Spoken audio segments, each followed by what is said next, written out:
Have you ever questioned what stares back at you in the mirror?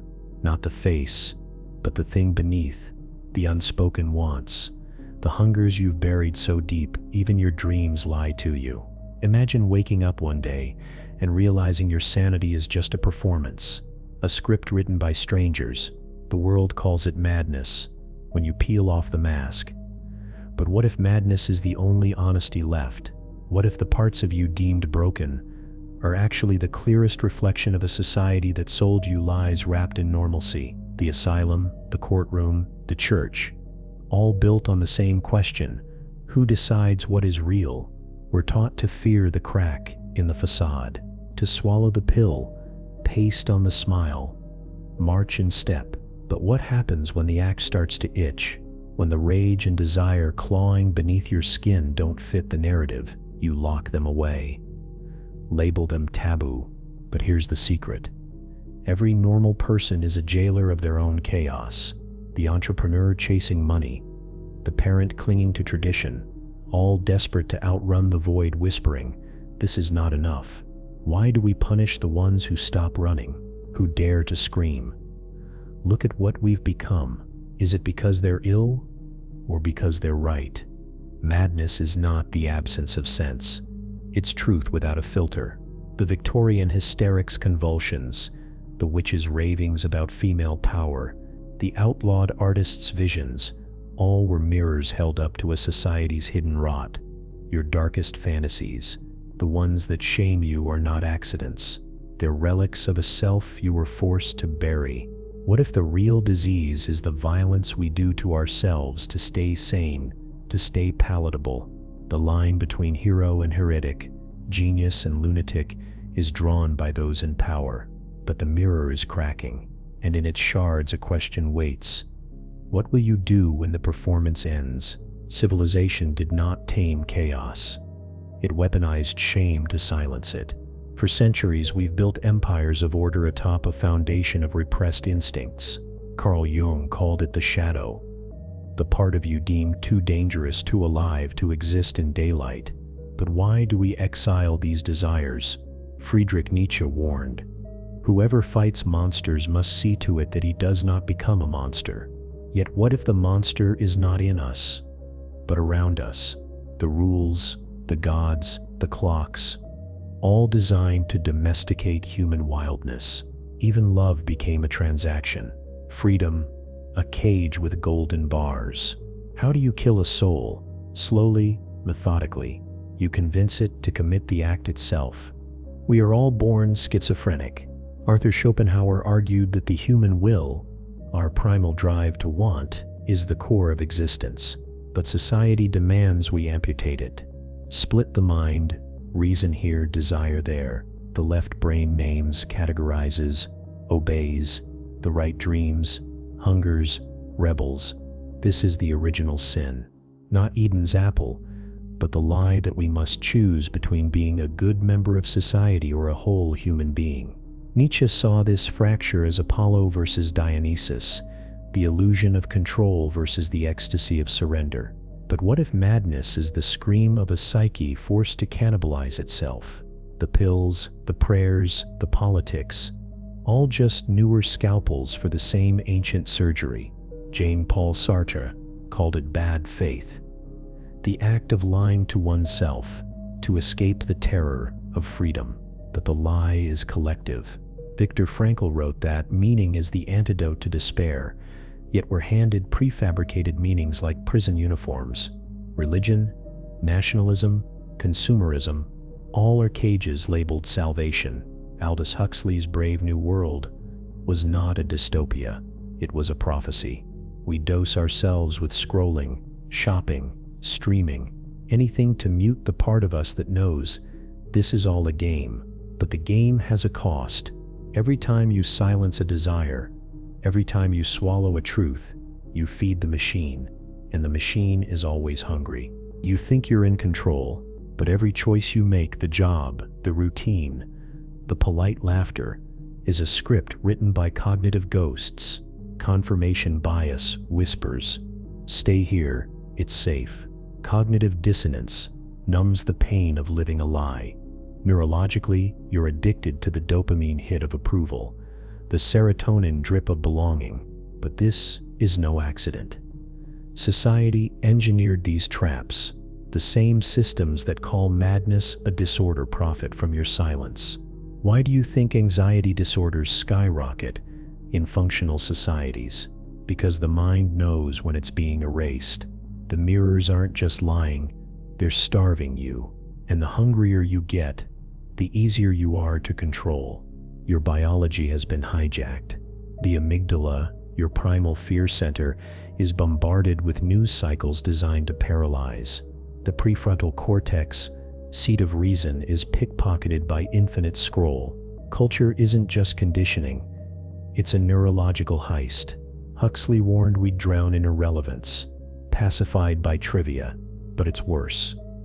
We volunteer for the lobotomy. Every time you mute your rage to keep the peace, every time you trade passion for productivity, you donate another neuron to the machine.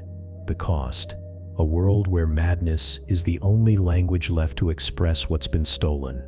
Psych wards aren't full of the insane, they're full of the honest. History's graveyard is littered with civilizations that prized order over truth. The Romans called madness divine frenzy until they built empires and exiled their poets. Foucault exposed how rational institutions pathologize dissent to maintain power. But this is the grand irony. Taboo desires are the immune system of the human spirit. Repress them, and the soul turns septic. Your depression, your obsessions, your midnight terrors, they're not breakdowns, they're mutinies. The psyche's last stand against a world that demands you rot quietly. Yet we punish these eruptions instead of heeding their warnings. How many revolutions have we lost to antidepressants? How many prophets to electroshock? Rebellion begins when you stop asking for permission to exist. History's greatest emancipators weren't saints. They were heretics. The mystic Hildegard von Bingen channeled divine madness to defy the church. Frantz Fanon weaponized rage to dismantle colonialism. Even Albert Camus' absurd hero chooses to revolt in a world devoid of meaning. Your liberation lies not in answers, but in rejecting the questions themselves. Why atone for desires that predate morality? Why kneel to gods who envy your pulse? Jung's shadow isn't a flaw, it's your arsenal. To break free, you must become what they fear most: a fully alive human, unapologetic, unfiltered, unreasonable. Conformity is a cult, its sacrament. Self-betrayal. Simone de Beauvoir warned that oppression becomes legitimized when the oppressed internalize their chains. But consider this. Every system, capitalism, patriarchy, even psychiatry, depends on your complicity. Withdraw it. The 14th century Beguines, women who rejected marriage and convents to build autonomous communes, didn't beg for rights. They seized them. So did the queer ballroom pioneers of Harlem, who turned marginalization into a subversive art. Rebellion isn't violence. It's the refusal to perform. Stop translating your chaos into their language. Let it be unintelligible. Let it terrify. To reclaim your soul, you must first become a stranger. The artist Francisco Goya, deaf and deranged, painted his black paintings directly onto his walls, raw, uncommissioned, for no one but the abyss. Poet Sylvia Plath wrote, "I am terrified by this dark thing that sleeps in me. This is the alchemy. Turn shame into fuel. Let your madness incinerate the persona they assigned you." Jung called it individuation, not perfection, but wholeness. Nietzsche's Übermensch creates values, doesn't inherit them. You are not a cog. You are a supernova. Act accordingly. The ultimate truth is this: there is no madness, only layers of illusion, fossilized by time. You were never broken. You were buried. Jung's collective unconscious, Huxley's mind at large. These are not metaphors. They are your birthright. The self you perform, the pain you carry, the desires you curse, All are echoes of a primal scream that birthed galaxies. Society's norms are not laws, they are spells, and like all spells, they break when you stop chanting them.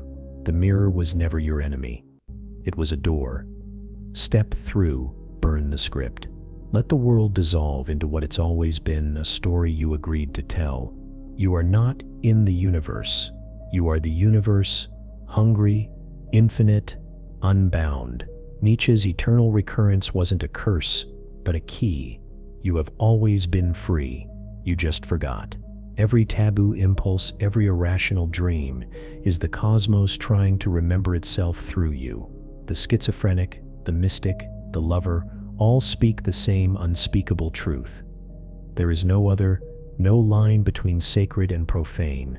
The asylum walls, the nation states, the binaries of gender and reason, all are fever dreams of a species afraid to wake.